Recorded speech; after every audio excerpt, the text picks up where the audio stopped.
Hey friends, come hang out with me in my workshop where I design, create, and bring handmade jewelry to life.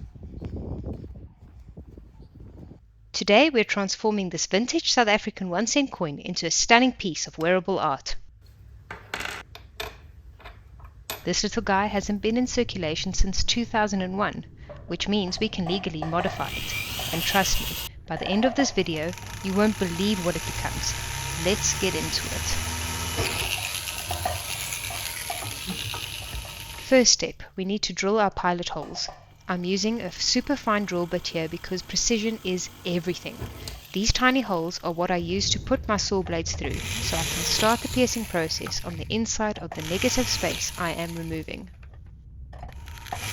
One mistake here and, well, let's just say we'll be starting over with a new coin. Steady hands, people, steady hands.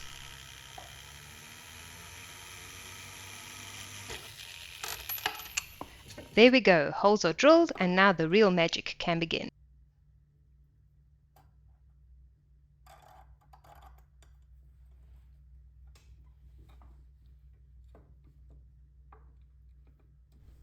Alright, here comes the most time-intensive part, the hand piercing. I'm using a jeweler's figure saw with a blade that's finer than a human hair.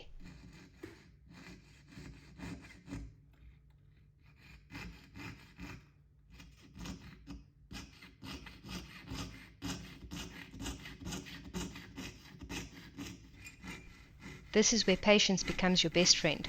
I'm essentially tracing out the design of this coin, cutting away everything we don't need and adding some extended branches to hold everything together.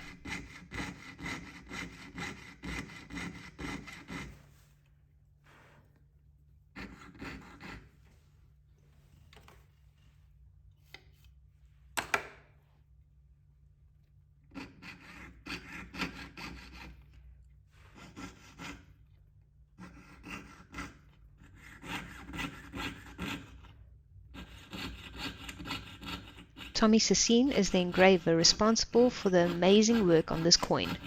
The design is based on a painting by Dick Findlay.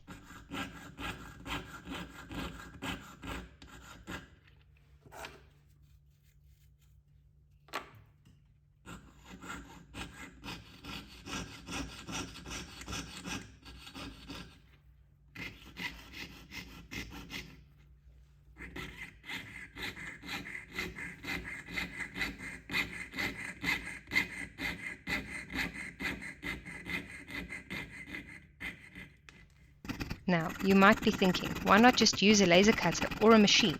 And sure, we could, but there's something special about handmade pieces. Every tiny movement of the saw creates one-of-a-kind texture. No two pieces will ever be exactly the same.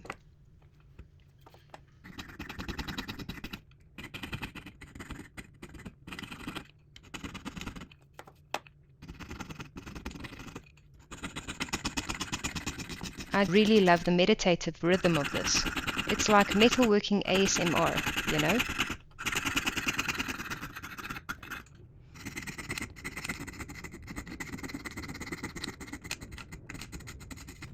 Check out these details starting to emerge.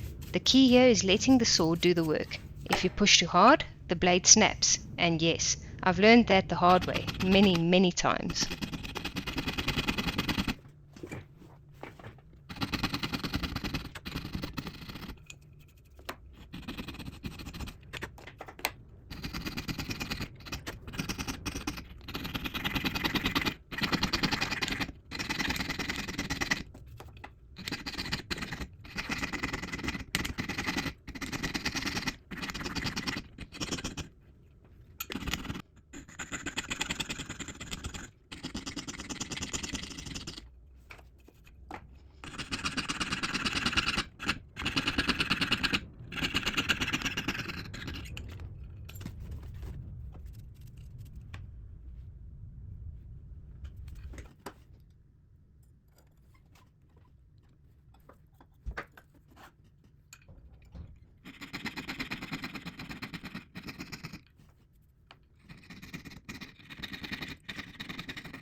The two sparrows on the South African 1-cent coin represent a symbol of hope, faith, and survival. In the Second Boer War, women in the British concentration camps found solace in the Bible verse Matthew 10:29-31, which highlights that even worthless sparrows are cared for by God.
We're about halfway through the sewing now, and I've got to say, this is where you really start to see the vision coming together.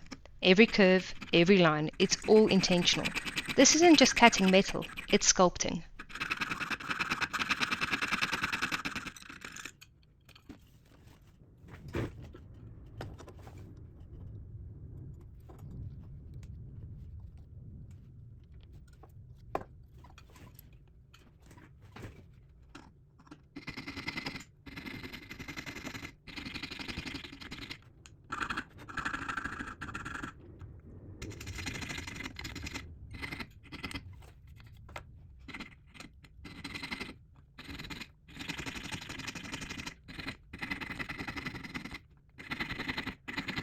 The first South African 1 cent came into rotation in 1961 and it was made of brass.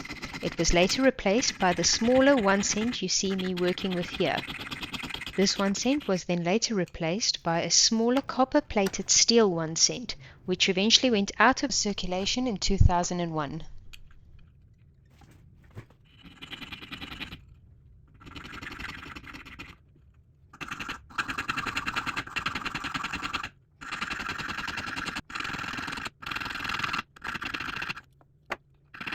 Almost there. The outer ring is looking crisp and now we're working on the finer interior details. This is where that steady hand really matters. You can see how the light catches the cut edges differently than the original coin surface. That contrast is going to look absolutely stunning when we're done polishing.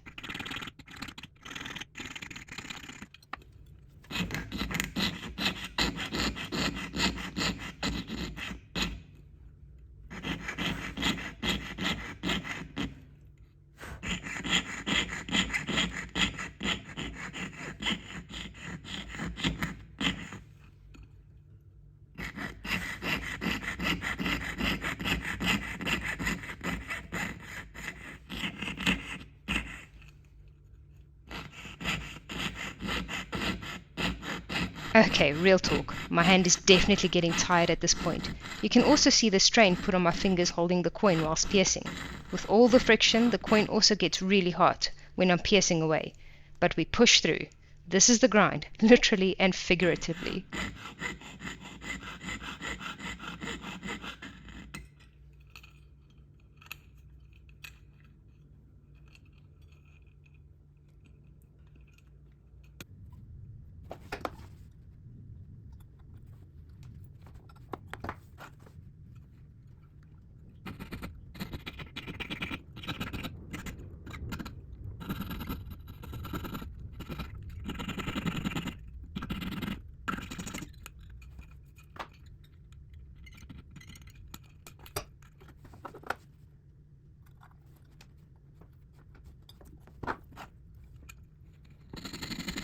And final cuts.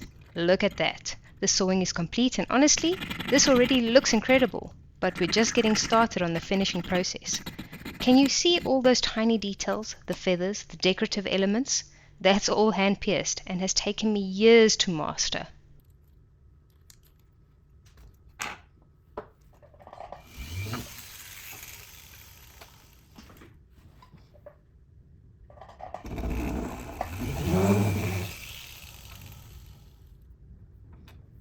Now it's time to smooth things out. We're hitting this with some fine grit spider wheels to remove any rough edges and burrs from the sawing. This step is crucial. You want your jewelry to be comfortable to wear, not something that's going to snag on your favorite sweater.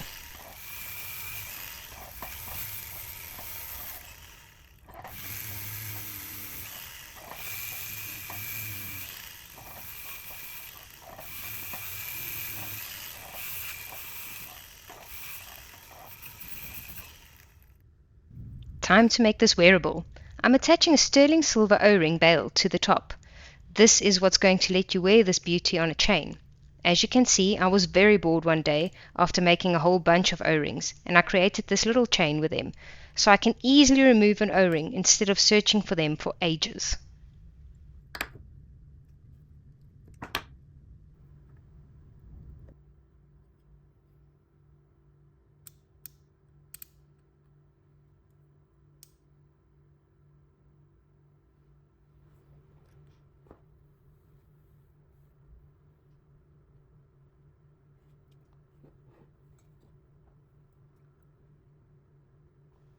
Now comes the soldering.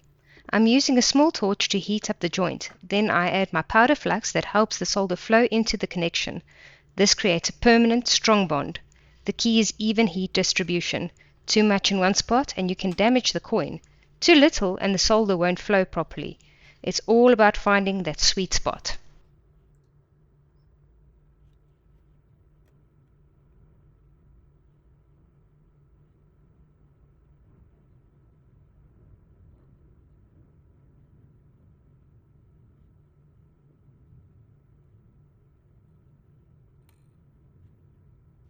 Perfect. The bell is now securely attached. This piece is officially wearable.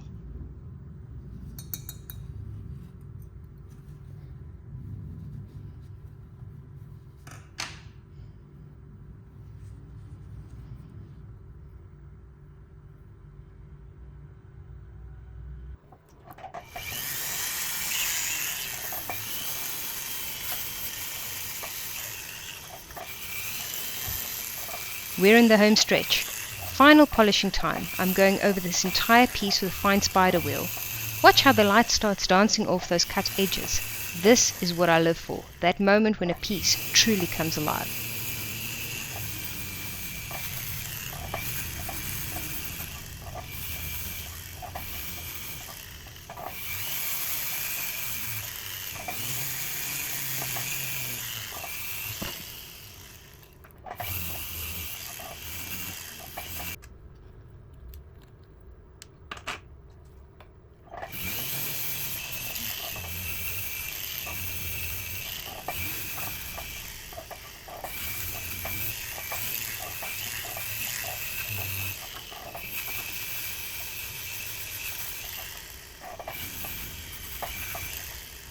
And into the tumbler it goes. This rotary tumbler with stainless steel shot is going to work hard in the metal and give us an even, consistent polish all over, even in those hard to reach spots.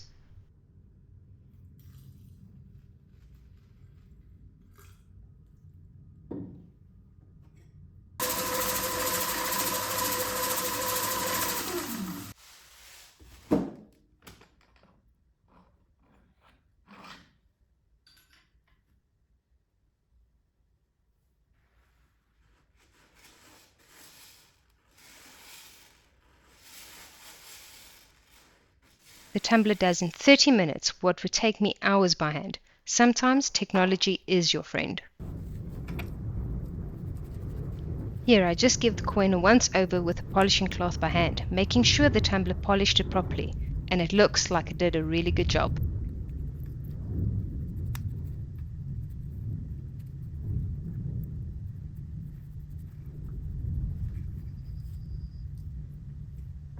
And here it is, from a forgotten 1-cent coin to a unique piece of wearable art. If you enjoyed watching this transformation, smash that like button and subscribe for more metalworking magic. Drop a comment and let me know what you thought of this piece.